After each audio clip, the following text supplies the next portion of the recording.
Sun Business, les dirigeants et les entrepreneurs du territoire ont la parole. Clément Lessort. Voilà, bonjour à toutes et à tous, ravi de vous retrouver pour ce nouveau numéro de Sun Business. On va continuer bien sûr de vous parler de votre territoire et donc de vous parler de votre économie en recevant les décideurs et les dirigeants. Bernard Lebeau, bonjour. Bonjour. Merci d'avoir accepté mon invitation. Vous êtes vice-président au développement économique de proximité et donc de l'économie sociale et solidaire, au tourisme et au port pour le Conseil de Loire-Atlantique, des conseils départementaux de Loire-Atlantique.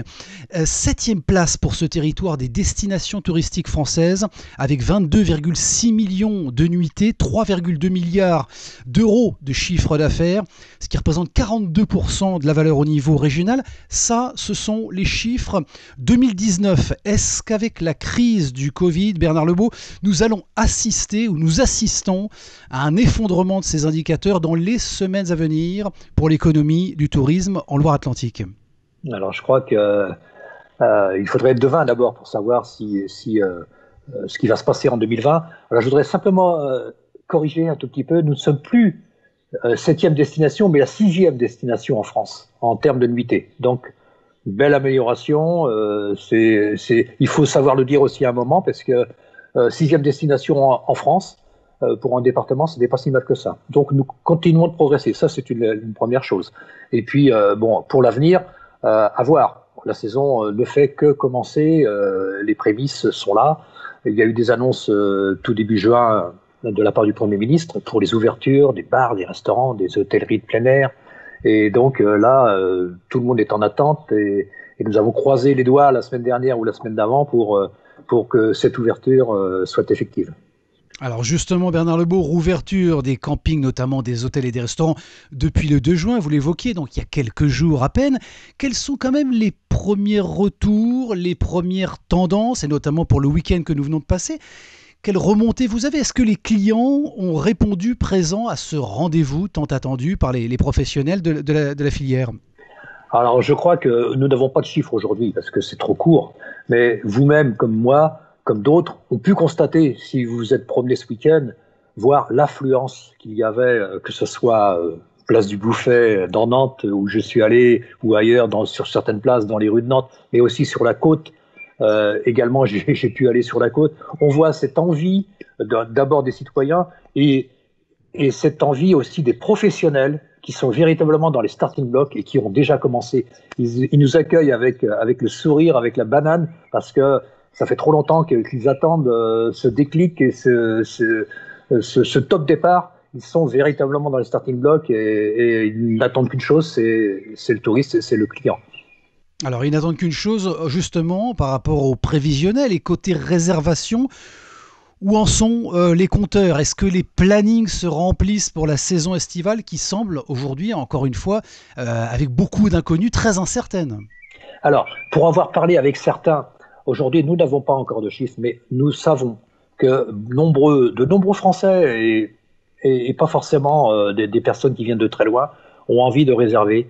Et c'est vraiment là, nous sommes dans la période début juin, avec cette annonce qui a eu lieu le 2 juin ou le 28 mai, cette annonce, là, il y a une demande, on la ressent nous-mêmes, peut-être vous-même aussi, nous voulons, les Français, les Ligériens, les personnes du Grand Ouest veulent prendre, alors nous n'avons pas de chiffres en réservation, on en saura un petit peu plus peut-être dans 8-10 jours sur les intentions réelles de l'affluence dans nos structures d'accueil en Loire-Atlantique, mais on ressent un frémissement très très fort d'une envie de vouloir venir par chez nous, en Loire-Atlantique notamment.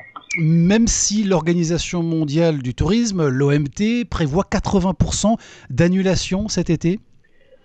Alors, il y a deux façons de voir les choses. Bien évidemment, c'est le tourisme international va être compliqué. On le sait tous, avec d'abord des zones dans le monde où le Covid est très actif aujourd'hui.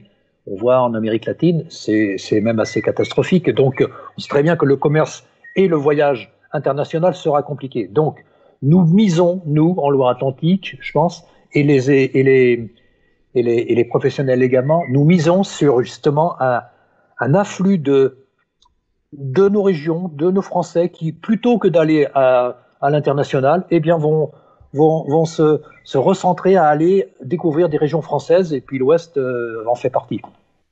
Ça veut dire, Bernard Lebeau, que c'est une des signatures du tourisme en Loire-Atlantique, cet été joué à domicile. Il faut faire appel, selon vous, à une forme de patriotisme touristique?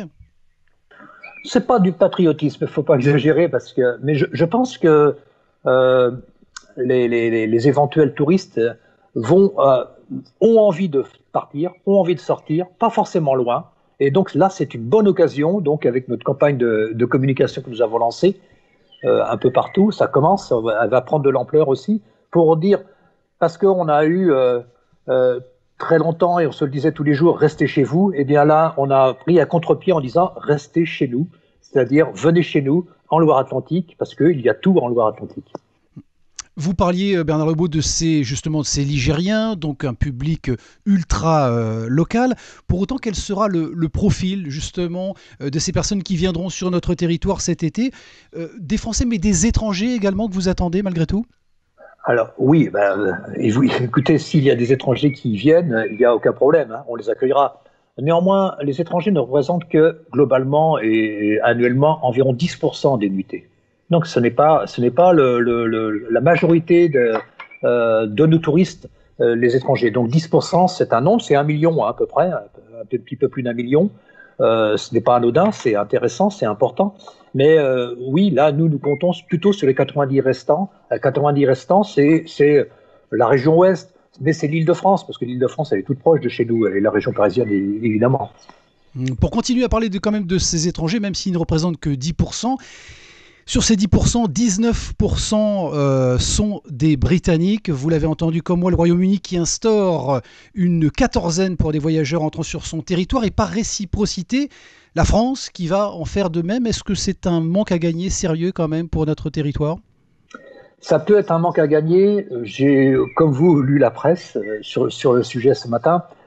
C'est évident qu'il y a une mesure réciproque de la part des Français par rapport à la quatorzaine installée au Royaume-Uni. Je pense qu'elle ne va pas tenir longtemps, cette quatorzaine, puisque je pense qu'il y a déjà des négociations entre la France et le Royaume-Uni sur le sujet. Bien évidemment, les Anglais, ce sont un potentiel énorme. Ce sont les Anglais qui, en premier, viennent dans notre région, avant les autres pays, avant l'Allemagne, avant les Belges, avant les Hollandais aussi. 25 000, je voudrais qu'on parle de l'emploi, hein. 25 000 emplois oui. Touristiques directs et indirects. Est-ce qu'il va y avoir de la casse sociale, Bernard Lebeau? Alors, c'est pas encore, je ne suis pas devin. La casse sociale, malheureusement, sans doute, il va y en avoir. On sent bien que même si les professionnels sont dans les starting blocks, ils vont tout faire pour pouvoir accueillir, mais néanmoins, par exemple, le travail saisonnier, il y a une certaine prudence encore de la part des professionnels pour aujourd'hui ou dès aujourd'hui passer des contrats avec des saisonniers. 64% de ces recrutements sont reportés quand 36 sont annulés, hein, purement et simplement. Oui, mais je demande à voir et je suis un peu plus optimiste. Alors les annonces, les chiffres sont là, 64, 36, ok. Mais je pense que si véritablement il y a les mesures qui vont s'adoucir et nous autoriser un déconfinement pratiquement total avec une affluence, avec des distanciations qui vont peut-être de plus en plus diminuer, je l'espère, à condition que tout aille bien. Donc il va y avoir peut-être du retard à l'allumage au niveau de l'emploi saisonnier. Et je pense que d'ici le début juillet, ça va beaucoup bouger. Je voudrais qu'on ait un mot également sur ce plan tourisme présenté par le Premier ministre Édouard Philippe il y a quelques jours. Un plan Marshall, nous dit-on, de plus d'1,3 milliard d'euros pour la filière. Comment ça va se déployer? Comment est-ce que nous allons en profiter très concrètement sur le territoire? Je ne suis pas un spécialiste, je ne suis qu'un élu local. Donc c'est un peu compliqué de pouvoir répondre. Comment ça va se décliner? Bon, on sait que la France est la première, peut-être plus maintenant, mais a toujours été longtemps la première destination mondiale au niveau du tourisme. Donc c'est hyper important pour la France. L'économie générée par le tourisme, c'est l'un des pans les plus importants. Et en Loire-Atlantique, les 25 000 emplois, c'est plus que l'industrie en Loire-Atlantique. Donc c'est un pan économique important. Alors comment franchement, je sais que tout le monde est en attente et les professionnels sont véritablement des vrais professionnels et ils ont tellement besoin d'abord de travailler, mais surtout et de pouvoir être encore là l'année prochaine, parce que c'est leur existence qui est en jeu. C'est-à-dire d'être là l'année prochaine. Oui, le report des cotisations sociales ou leur exonération, la prolongation du dispositif du chômage partiel, ce sont des bonnes mesures selon vous ? Ce sont des mesures.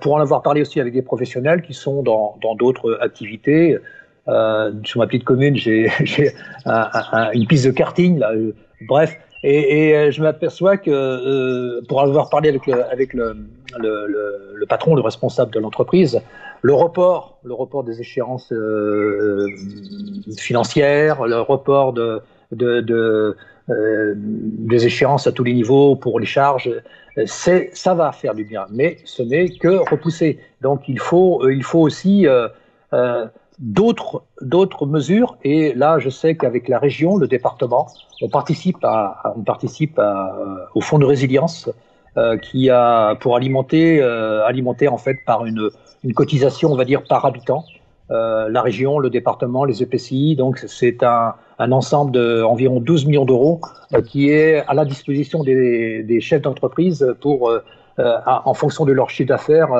leur apporter une avance. Et cette avance, bien évidemment, ce n'est qu'une avance. Il faudra bien la rembourser in fine. Mais si on a fait un stand-by pendant 3 mois ou 4 mois au niveau de l'économie, eh bien, moi, je joue sur... j'espère, je ne veux pas jouer, mais j'espère que ce report va être bénéfique et pour la pérennité des entreprises. Bon, et l'État qui encourage les collectivités à baisser la taxe de séjour, fausse, vraie, bonne idée, c'est un manque à gagner quand même pour les territoires. Oui, mais il faut bien que les territoires contribuent et participent. Je sais qu'au niveau du département, nous avons mis l'équivalent de 2 € par habitant déjà dans ce fonds de résilience. Nous allons peut-être le doubler, donc ça finit par faire des sommes. Mais c'est normal que les territoires, que toutes les collectivités, que ce soit la région, le département ou les EPCI, participent malheureusement à la casse. C'est la moindre des choses. Pour terminer, très rapidement, tourisme durable et de proximité. On en parle depuis longtemps, vous avez commencé à en parler notamment au département depuis 2015 très sérieusement. Envisager la qualité du cadre de vie plutôt qu'une course effrénée à la fréquentation, donc moins de volume. Est-ce que c'est entendable par des acteurs qui sont déjà malmenés ? Est-ce que culturellement ils sont prêts déjà et comptablement après ? Je ne sais pas s'ils sont prêts. Alors, vous venez de le dire, le département est prêt puisque déjà depuis 2015, nous prenons ce tourisme de proximité, un peu moins cher peut-être, et on l'initie. Donc nous avons été précurseurs en la matière. Malheureusement, il y a eu la crise qui finalement nous donne raison. Probablement, c'est malheureux, mais c'est un constat. La crise sanitaire nous permet d'encore appuyer plus sur ce tourisme de proximité, des distances moins longues et des destinations où véritablement en Loire-Atlantique, nous avons tout. Nous avons le littoral, nous avons l'arrière-pays, nous avons le patrimoine de la Loire-Atlantique avec ses châteaux, la Loire. Nous sommes le 2e département d'eau avec la Brière, le canal de Nantes à Brest, le lac de Grandlieu. Et on est une destination très diverse avec des chemins de randonnée dans tous les sens, excusez-moi l'expression, et donc on a le potentiel pour accueillir et faire du tourisme de proximité et durable. Et puis aussi que chacun, aussi les plus démunis, puissent faire quelques jours ou quelques moments de détente et de tourisme, pourquoi pas. Alors maintenant, les professionnels, oui, je pense qu'ils y trouveront leur compte.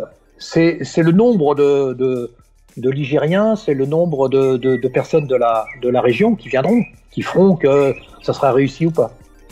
Bernard Lebeau, merci d'avoir accepté mon invitation. Je rappelle que vous êtes vice-président au développement économique de proximité pour le conseil départemental de Loire-Atlantique. Merci pour votre présence. Beaucoup. Je vous rappelle que vous pouvez évidemment retrouver cette chronique sur l'application MySun et sur les players de la radio. Je vous donne quant à moi rendez-vous mardi prochain à 12h30 pour un nouveau numéro de Sun Business.